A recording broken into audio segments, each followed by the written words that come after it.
well, let's talk to some other Black women. Let's talk to some other sisters, really just about their life experience and not just the trauma and not just, it's The like, work journey. Yes, I love it so girl, much. I'm totally aligned with this. So thank you yes, for asking me. I'm honored I'm and with you. I love doing this. So yeah, this is a bright spot in my week. So thank you. Yes. Well, thank you so much. Well, I'm going to hop right to it. Again, Jessica, thank you so much for joining us. We really appreciate you. So Yeah. just like you said earlier, so you have always been a performer. So you just did, you said a commercial shoot last week or over the weekend. So please tell me about kind of your experience, just being a performer. Where do you go from here? How do you add that to your life moving forward? Yeah. I feel like the performative thing is just the authentic self, and ironically, it's sort of a counterbalance to what I've done professionally for the past decade or so, which is being a publicist. Public relations is about helping other people really develop their story, like shining other people up, giving them a platform, bringing them to different audiences that we know will appreciate them, and just making sure that they get lots of applause and have other people appreciate them for what they offer, who they are, come to their events, buy all their stuff. And the publicist is typically like very much in the background. We're the person who's supporting, like we're the supporting act in that sort of scenario. On the other side of that coin, I've been a performer my entire life, like since I was a little kid. I've been a storyteller. My mother loves to tell this story of me being in preschool during nap time, trying to tell other kids like stories, and I would memorize them actually, because I would watch movies on repeat, like Yeah. literally every day, until I could memorize them and then just like tell other people the story. And Mm. so it's so interesting thinking about like what you pull along with you through your entire life's Yeah. journey when you were a kid, like the things that you really enjoy doing, Mhm. how if you allow it to, it can follow you and like blossom into something really beautiful and layered. I sort of talk about myself now as a professional jackknife because I just do so many things. Like it's really hard to put myself into a bucket, but the one thing that I think is central, or two things, is dealing with people and telling stories. So whether, I'm the person who's crafting that story to elevate someone else, or making something very memorable for someone else, or if I'm like the palette for, or the translator for that story by taking on a character or being like a spokesperson of some sort, I or like just a that. picture inside of an imagined environment. So performance is something that's very near and dear to me. And I'm just very grateful that I have the ability to like flex and work both of those things, being a full-time community builder, publicist, and then on the other side of that, being an actor, being a model, mostly doing commercial work for modeling, but now starting to take on acting as well. I was in a play right before the pandemic happened, and Wow.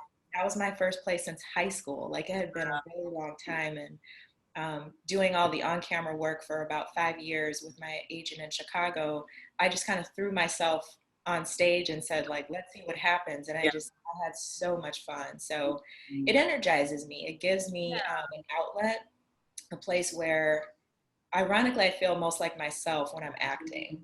That's No, weird, I but when I'm completely being understand. somebody else. I completely understand. Yeah. I have the same experience with performing. Me dancing specifically, I've danced at Navy Pier. I've danced. I'm from Chicago as well, so I'm Bud Billiken Parade baby. Like Oh my that's gosh. yeah. So I performed there for years, and just dancing is my primary way of expression. And so, when I'm on stage, I feel just free, and I completely understand. I completely understand. So what I do want to ask you though, how do you balance in your mind or morally or professionally the fact, because I know that publicists tend to, like you said, stay in the background. Mhm. how do you justify your professional duties and responsibilities with your own just person? And, you know, have you made the decision yet to say, okay, publicist job, I mean, it's been a pleasure for the last 10 years, but I think I'm ready to hang up the hat, and now I want to be the talent, and I'm ready to push myself forward. And kind of, how has that conversation been for you, and maybe with your clients, or, you know, how have you been working that out? That's such a good question. It's a really intuitive question too, I can tell, because you're a performer. It's something that I really struggle with. I mean, I think probably for the past 5 years, it's been a real point of contention for me and going back and forth in my mind, even to the point of hiring a coach to help me really decide, like, where do both of these things land on my path? Like, am I going to go in one direction or the other? Is there a way that I can, you know, merge these things together? Is there, you know, some sort of like company or like brand that I can create that will show people these two different very valuable aspects of what I have to offer? And the answer is yes, like to all of that. I mean, there's a possibility, like the choice is really up to me, right? And I think, again, thankfully, Chicago is just such a great city because there's so many opportunities to collaborate and do different things. And so, you know, fortunately, because I'm a freelancer and I have the opportunity to sort of set my own schedule, or I had previously been able to set my own schedule, I was able to kind of fit it all in somehow. You know, and I'm a single person, not married, with no kids. And so, you know, maybe that makes it a little easier, the fact that I'm only worrying about myself really. But I just try to seize every opportunity. And I, you know, it is still in my mind in terms of like a key direction. Like, do I need to pick a direction and go just with this to focus on it for a certain amount of time and really truly explore every single facet of this in order for it to be as successful as I want it to be? But the thing that sort of stops me around that kind of absolute thinking is the fact that I know that success in acting and modeling specifically is all about practice through showing up for auditions, refining and honing your skills through classes, and timing. Yeah. Like, it's so much of that. So, you know, it's, if I put away being a publicist and I decided to do that for 3 years, like, I'm just going to focus on acting, it's not really a guarantee that something's going to like happen. I'm going to learn a ton for sure. And I'm going to be so focused and zeroed in on that, but it doesn't necessarily guarantee that I'm going to get like from A to B. Right. Especially with acting. With PR, it's a little bit, maybe there's a little bit more of a chance, but even with PR, because it's changing so much, so much, you know, having my own PR firm, this is one thing that I always told Alex, like how much I admired her having the guts to do that, because public relations is, there's so much education that's involved. You know, a lot of people that you end up working with, they have such a zest for like wanting to work with you and you're their publicist, and they have these super high expectations about what they're going to get out of PR. They don't actually realize that it's a long game, and PR is super expensive. If you're hiring people who know what they're doing, like with Chrome City, we had a great team. It's not cheap. No, it's not.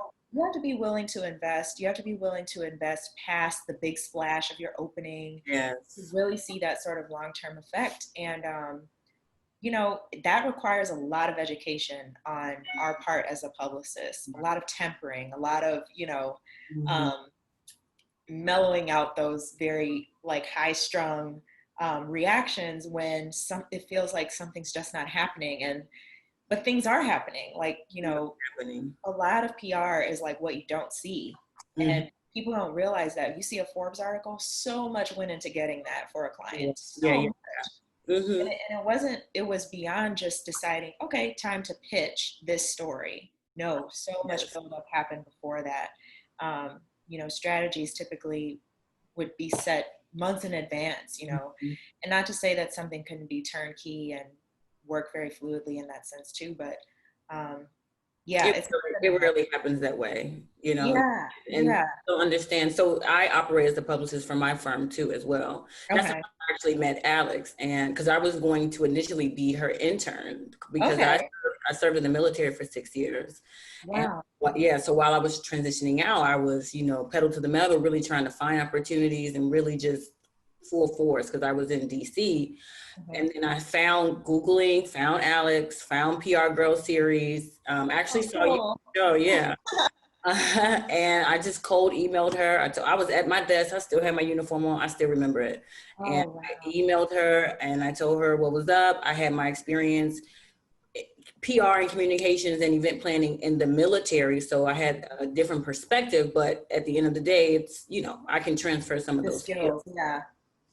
And that's kind of where I went with it. And I pitched her essentially, and we met up. And over time, our relationship has bloomed from intern and to boss to colleague. And we work together, and she's definitely been a big help in me starting my own firm. And we not only do PR, we do production as well. So. Okay. Where my producer had, and really just being able to explore. And so back to your original point, how can I mesh all of my skills, or 99.9% of them, into a life and into a world that suits me? Because I told myself, because in the military, it's a different, at least for me, my perspective was coming out, I'm never ever going to do anything I'm not passionate about anymore. That was my promise to myself. No more. Good promise. Yeah. And,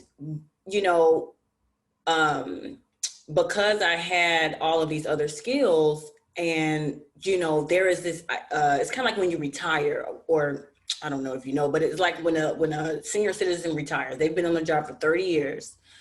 Your identity is changing, not just your job title anymore. Your whole identity is changing. So I went through what I like to call an identity crisis, which a lot of other sailors or cadets or whomever that we go through, because this has been my life for however long, 4 years, 6, 10, or 20.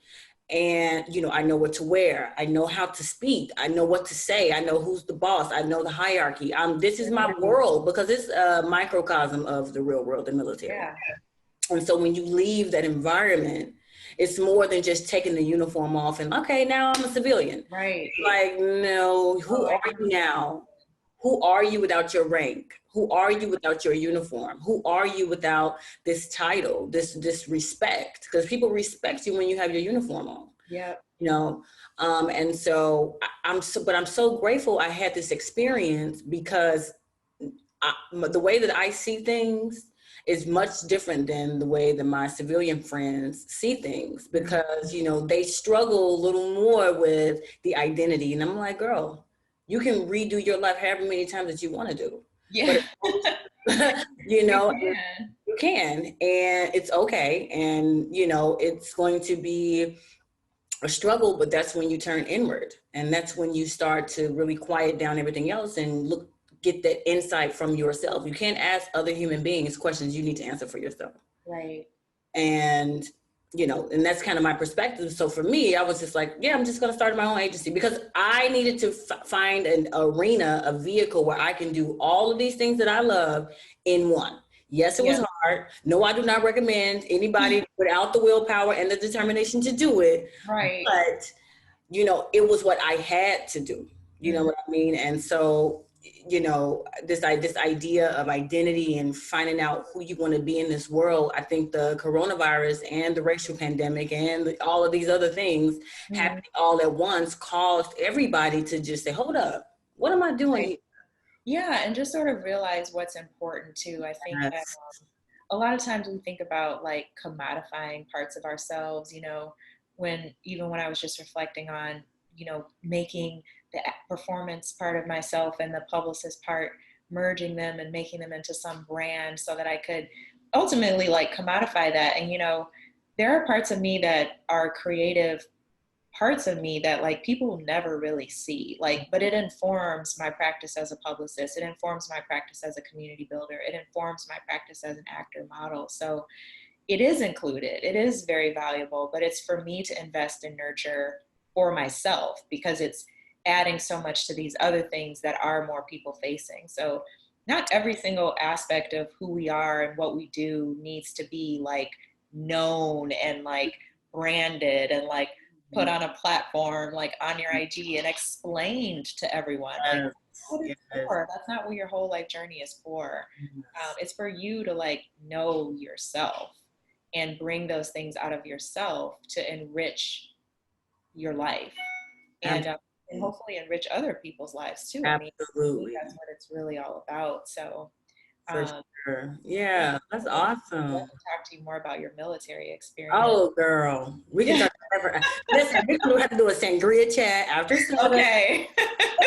I'm totally down for that. Yes, yes. So Chicago, 10 years as a publicist in Yeah. Chicago, the whole night, the whole 10 years. Yeah, well, 10 years, saved for 2 years when I lived in Portland, Oregon. So that was kind of wild. I actually started my PR career here at a global agency, and I worked on the Got Milk campaign, like the Oh, milk. wow. Yeah, of course. And I had no, like, my eyes were opened through that experience. Like, I had no idea that milk was like a government agency, and like, I just had no idea. And so I was put on the media relations uh, it was like the campaign, the MedRail campaign, which was going to different cities around the country, following like the Got Milk tour bus and doing these pop-up events. And me as the media relations specialist, it was my job to pitch the local market, to get the segment, to go on the segment, to plug the milk event that we were doing. So we would normally pop up at places where like moms and kids would be, like at zoos or at malls. And then the second year that I was on that campaign, we actually were promoting chocolate milk. And at that time, like milk was competing with like Gatorade and like other sports drinks. Mm-hmm, mm-hmm. And so we would show up at like marathons and triathlons and all types of like extreme sporting events. And so I did that for 2 years. And right after I graduated from college, I knew that I wanted to live and work someplace else because I had grown up in the Chicagoland area, went to school there. So I felt pretty homegrown. And one day, like, I just got an email from this amazing ad agency in Portland called Wyden and Kennedy. They've done every Nike ad like you can remember. They're just super Wow. iconic. And they were like, "Hey, we saw your LinkedIn, and we'd love to talk to you about a position in our public relations department." It was Wow. tiny at that time. There were only 2 people in that department. It grew to like 4 or 5 during my time there, but yeah, that's how it happened. And I was just like, okay, well, I never thought about Portland. I had been to all these different cities for milk. I had traveled to, I Right. had probably been on 50 trips. Some of them were repeat, to different cities, but major markets, small market, I had never been to Portland, Oregon. Even though they were listed on our tour, I wasn't assigned to that tour Mm. stop. So but I just said, you know what? Now's my chance. Like, this is what I wanted. I wanted to live and work somewhere else.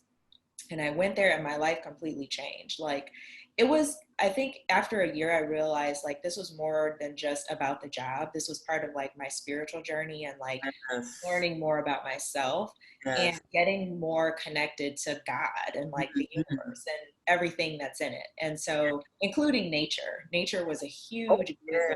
for me.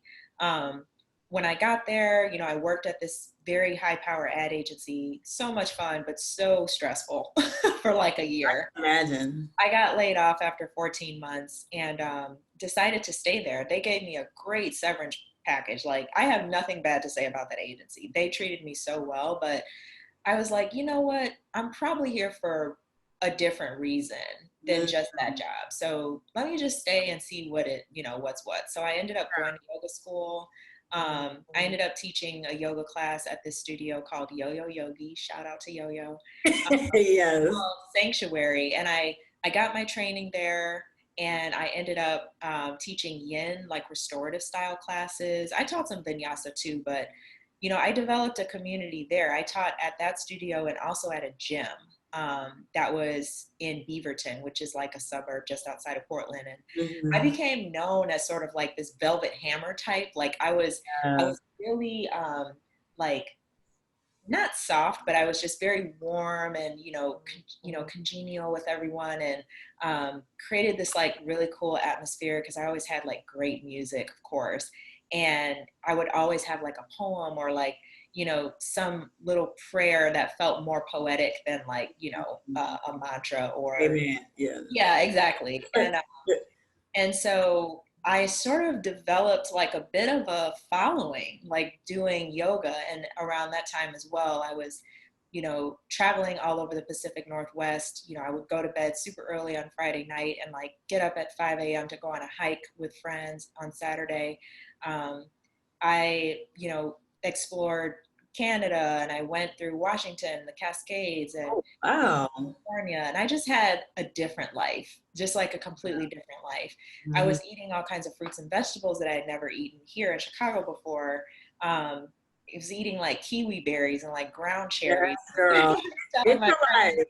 the other day about like the International Rose Garden was like literally in my backyard, and would take my Mm. dog to this huge park called Forest Park, and I would just spend so much time in green spaces. And when I moved back here, when I finally decided, okay, the Portland experiment is over, I felt good. Like I got what I came here to get, and it's complete. And now it's time for me to go back because I need to bring this back home. And Mhm. so my Mhm. intention was to come back and start teaching community classes and stuff. But actually, what caught my attention first was when I moved back to Chicago, my eyes were open to all the beautiful green space that we have in this city.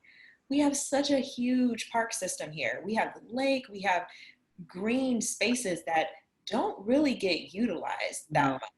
Um, and Mhm. they're beautiful. Like you watch the parks change through the seasons, and the most you'll see it, unless the park district is doing like a movie or some sort of activity, which our park district is awesome. Um, but if nothing is going on, people aren't really out like in parks. Yeah. And in other cities you go to, people are just, in Portland, people would just be out in the parks for any reason. Like parks were actually just social spaces. They were spaces to just meet up with people and connect.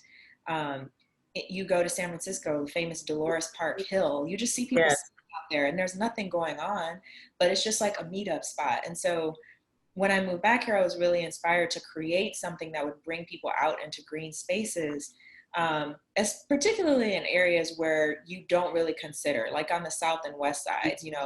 Um, there are plenty of beautiful parks on the north side that people flock to, but maybe people don't know about these beautiful oases that exist on the south and the west side. Like they're there. So me and my friends created this organization called Fresh Pressed. It was a monthly sort of brunch in the park. People would kind of bring their own to contribute to the table, and we would just talk about positive things that were happening in the community. We curated the guest list with our friends and their friends and neighbors who were actively, just being good neighbors or community building or just doing something positive in the community. And it was a moment for us to be outdoors, like get some fresh air, experience the beauty of the neighborhoods that we lived in, and also just like celebrate one another. Yeah. Because like you said, it's like it's all so much about the struggle and like the grind, and it's like, can we just pause to like say, man, I you're love just, you, sis. Hey, girl. yeah. So Yes. that Fresh Pressed was one of my first projects when I returned from Portland, Oregon. It was sort of like my reseeding into my own city, so that I could like blossom and do something new. And that kind of set me off on the path of a trajectory of doing more community building type work, Right. having more substance, like with my PR work, Mhm. starting to do more PR like for community affairs, and working with different nonprofits that were in the city that really just didn't have the resources or the know-how to get their message out there. Um, around that time, well, around the time when I created Fresh Pressed, I worked with another boutique agency that was a competitor of Chrome City. And when I was done with that job, I actually got a call from a friend of mine. Oh no, it wasn't a call. It was a post that I saw on her Instagram, and it was about the Woodlawn Community Gardens. These gardens that are like on 64th and Woodlawn. Mhm. They are massive and beautiful community garden space that people really use, and um, a lot of the produce actually goes to feeding the homeless. Like they go to like soup kitchens, and they go to food drives that are run in the local church. And that garden was in danger of being closed. And Wow. so she was like, basically asked if I could help. And I was like, yeah, I can actually. So we like basically did this whole press campaign around like the gardens closing. We ran a petition, got people to sign, save the Woodlawn Gardens. We did interviews with a bunch of different like newspapers, and WBZ had us on, Vocalo had us on, and CBS radio. And we just like told the story. And we had an opportunity to meet with the presbytery, the presbyter's office. So the entity that was going to shut down the garden happened to be a church. It was like an interim pastor. It was so bizarre. And so we were just like, okay, we need to talk to the person who's like in charge. Yeah. The presbyter is basically like the government of like, that's like the governor of the presbytery church, basically. And we had a meeting with this person, and that like all the bishops were there. It was like amazing that we got to that point. And Gabby, I don't even know. I like literally tear up just thinking about this, but we were all in the office at the presbyter's office. And we were sitting around the table, and we had all this paperwork like planned. We had like an agenda, we had the petitions, we had like the mailing campaign, people had sent in letters, people had shared stories about what the garden meant to them. We had all these statistics pulled up about how garden spaces like keep neighborhoods safe, because typically gun activity doesn't happen within a certain radius of green garden spaces. And it like, we got to this point where we had just like exhausted everything. And like, I don't know, something just like came over me. I can't even tell you like what it felt like.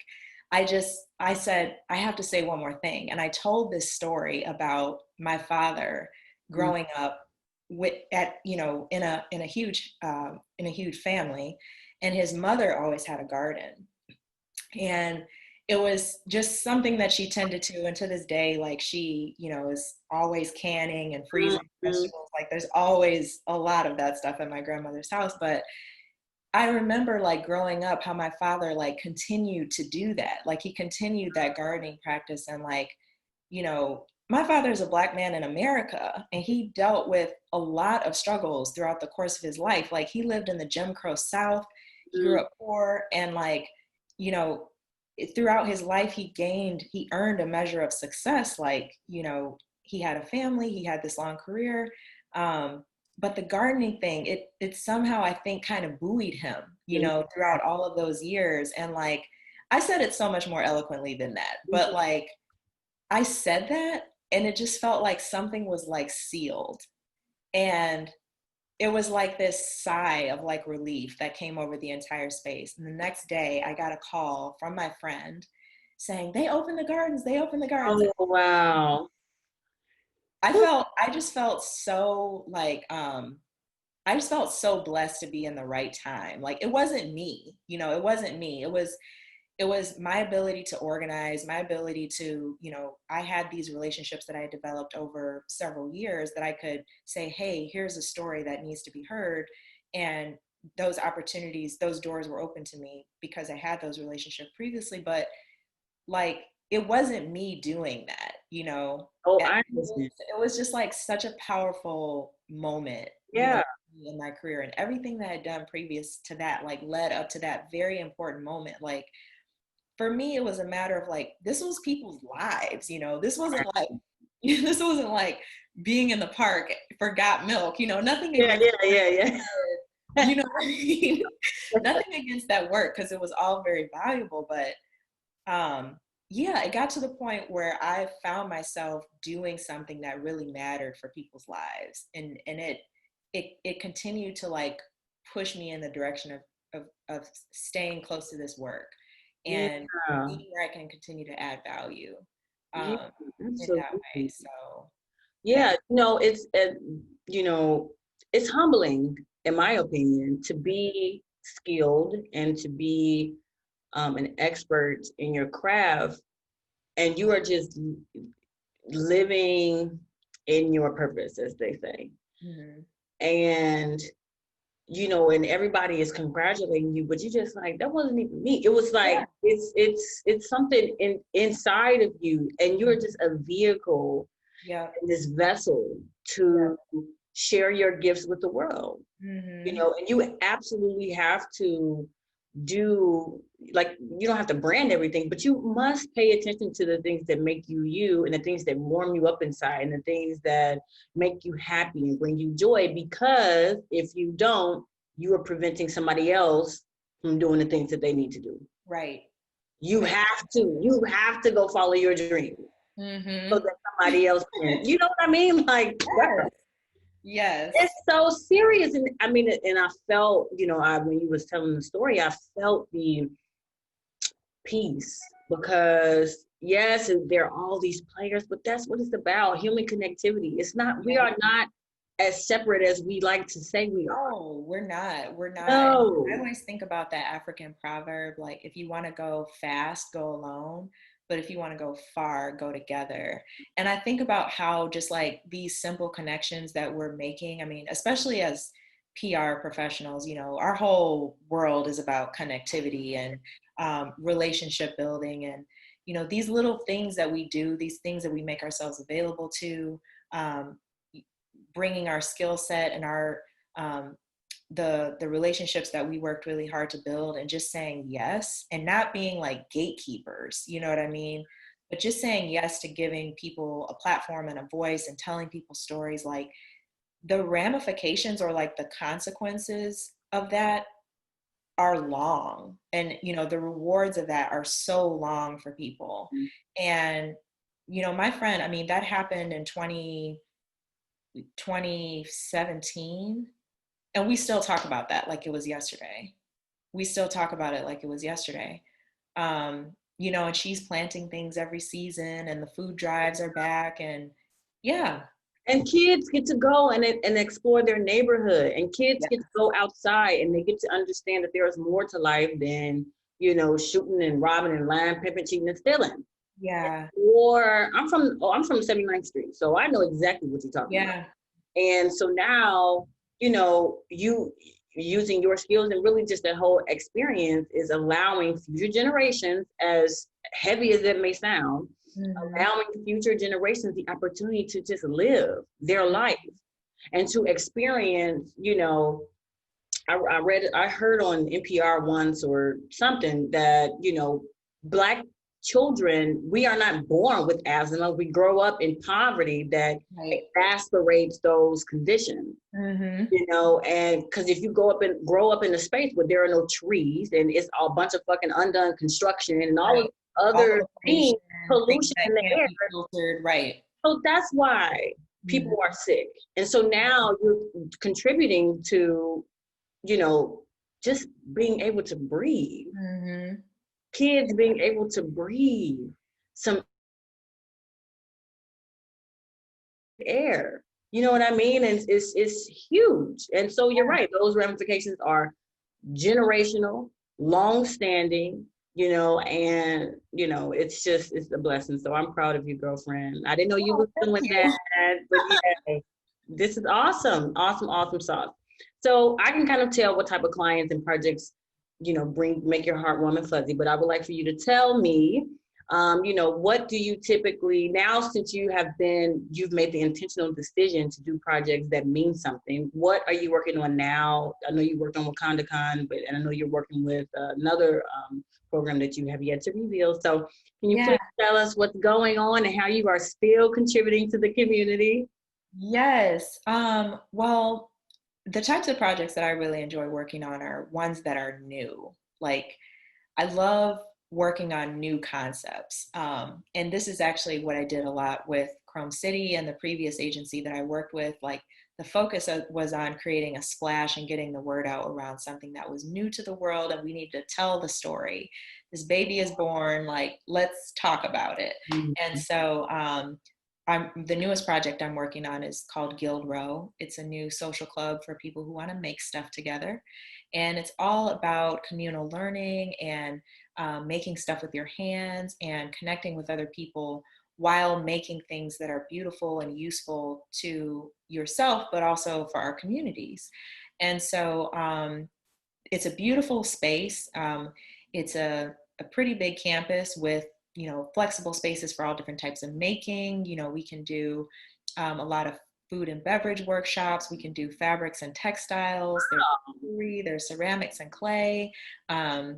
There is woodcraft, and the list goes on. But I love also that, you know, there's an opportunity to really do some civic engagement work with Guild Row as well.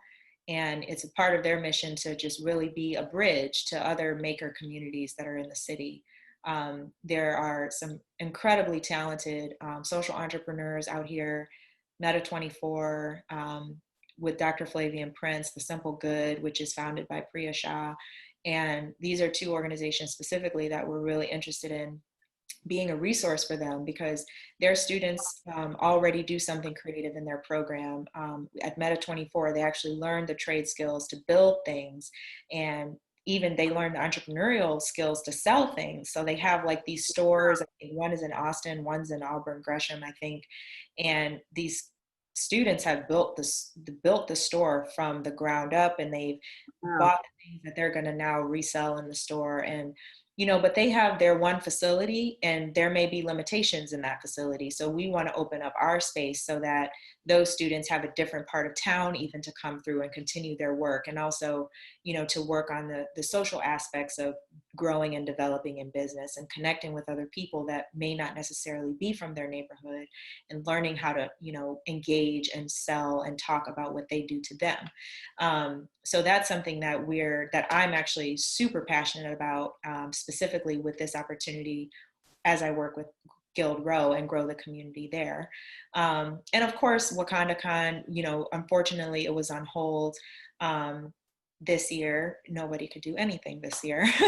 And it was so heart-wrenching to have to mourn Chadwick Boseman, who is the hero, of course, of WakandaCon. And it is, though, something that I continue to hold very high on my list of criteria for doing things that help us celebrate us. Right. You know what I mean? Like, I'm all about that Black joy life. I'm like, let's revel in it. Yeah. Because first of all, this is our moment, and we keep this moment going for as long as possible. We should make up for the moments that we didn't take before. So let's be all about it. You know, I had posted something on my Instagram saying like, Black joy is a revolutionary act, and that's all. And, you know, I've been continuously like coming across beautiful artwork and expressions of art and creativity that Black people are wanting to show what it looks like for us to just have fun, for us to just be ourselves, for us to just chill, not be bothered with anything, to just lay up and rest and be out in nature and making things that matter to us. And, you know, those things, especially like more of the mundane things like laying out in the park, you know, those things aren't necessarily a revolutionary act in themselves, but it's more about like the picturing of that. It's more about like showing that, because typically our image is associated with violence and trauma, and oppression and struggle. And it's different to be looking at us literally just being our beautiful selves and chilling and not having to make up for anything because we're not lacking anything. Okay. And so, yes, you know, those are projects that I am just they're close to my heart. I'm also working on doing some justice work. I've been working with the Chicago Torture Justice Memorials, which is an initiative that is seeing through the reparations ordinance, which was passed in 2015. It's been 5 years now, but it was a reparations ordinance that was created by this like group of radical activists in Chicago, who wanted to get reparations for the survivors of the John Burge tortures, which went on for decades here in Chicago. John Burge was notorious for and found guilty for coercing people to confession through torture. Yeah. And you can read a lot about that, but this reparations ordinance was passed. It was unprecedented, the first of its kind. No other place in the country has ever had reparations passed for anyone. And so a part of the ordinance was that, you know, the survivors would get some money. They would get a trauma center, which is Chicago Torture Justice Center. They would get, you know, the tortures would be outlined, you know, in the education system. So like students from this age to this age have to learn about this, that this happened in Chicago. That's so important, the education. Yes, it is. And then, you know, there were 10 things, and the last thing was this permanent memorial. So I've come in now at the very end. I started with them in 2018, and they were having an art exhibition at the Arts Incubator to showcase the designs that they had asked some artists to submit. They had selected the top 6, and they wanted to put them on display at the Arts Incubator. And my friend who was curating the art exhibition at the time got me involved and said, hey, can you help us do PR? I was like, yeah. And I've been involved with them ever since. So there's been some recent news out there about the fight for the memorial. I think there was a ProPublica or Publica Illinois article that was the most recent that came out around the 4th of July. And we've got some other events that we're working on this fall to kind of spread the awareness and have other people join us in the work, because the memorial will be built. And we have a pretty aggressive timeline for that. So I can share more information with you too, if you want to share that out. Absolutely, for sure. Share it to my circle. I'm doing some work here. I just got on board, so I'm not totally caught up yet, but I'm excited. It got a lot to do with the justice system and the actual reforming of men coming out of jail and not just thrown into, you know, now I'm a civilian. Like, how do I do that? No, really providing actual tools, actual resources, doing roundtable discussions, and, you know, using music as a catalyst for us. So I'm going to be partnering with some musicians in Chicago. So I'm excited about that. Yeah, I'll be actually flying back and forth probably around January or so. But yeah, that's my next greatest project. And, you know, for me, like I said, you know, I could, but I won't do anything else that does not is not in alignment with the person that I want to be. You know, I think in the media industry, in the entertainment industry, specifically, you know, there's this perception, there is this kind of like idea that you have to do whatever it takes or something like that. And yes, doing the work, but not selling yourself short, or not doing things that you know you wouldn't necessarily do or normally do, and just for a buck, or just for clout, or just for whatever, fill in the blank, you know. And it was a struggle getting to this point, because, you know, I was, like I said, I was in the military for so long, and, you know, this is the new industry, this is the new world for me. So what are the rules here? You know what I mean? But I'm grateful that I you know, kind of just ran into the industry so I didn't have to unlearn any rules, if that makes sense. Like, I am, in my opinion, as a new publicist to the game, yes, I have the skills of writing. Yes, I understand how to compel. And yes, I am creative. That is the core of what I need. I don't really need to learn the old rules, because that might be holding somebody back, you know what I mean? And so really, you know, being able to connect with people like Alex, and now you, and just people who know the game, but still on the teeter-totter of innovation. That's my skill, you know, seeing the big picture, you know, being able to, well, maybe what if we do this, adding new perspectives, because I'm a newbie, so it kind of works in my favor. But yeah, I am blown away by your resume. When I, you know, did my research and everything, I was just like, who is this girl? Like, but I'm so glad you took the time to talk to us. I really, really appreciate you. Yes, I'm so excited. So last question. Okay. What does Black joy mean to you? Oh, it means celebrating the most authentic part of ourselves. Like, nobody's looking, but knowing everybody's looking. Exactly. Yes. Awesome. Black joy is being in the moment of you, and this is our moment, and we need to carry it as long as it will go, and we need to make up for the moments that we didn't Okay. take before. And I'm gonna keep saying it. Yes, that's awesome. Thank you so much. I really appreciate it. It was such a pleasure to talk to you. Yes.